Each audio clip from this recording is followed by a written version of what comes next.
Which communities in America do you think are the most in need of child health advocacy? Oh, she froze again. Yeah, I mean, that's a really good question.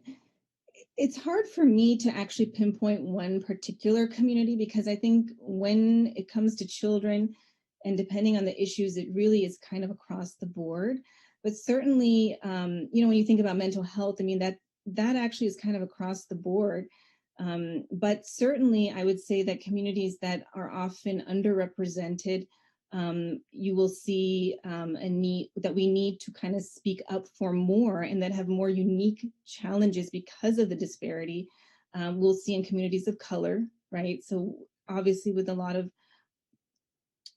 children of color in the Black community and just the impact of what, has been ongoing for so long in terms of racial discrimination and disparities.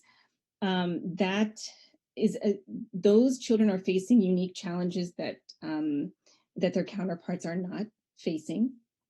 And interestingly, just as a side note, as medical providers, it's becoming more and more apparent to us how there are biases in our own care for a lot of children or families, patients of color. And there was a study done not too long ago in Virginia among medical students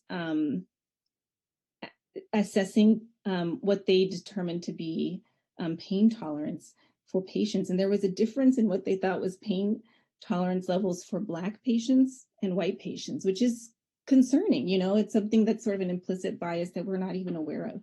And so for children, definitely, I think, Black children are facing certain levels of trauma that are significantly greater and more concerning and need attention.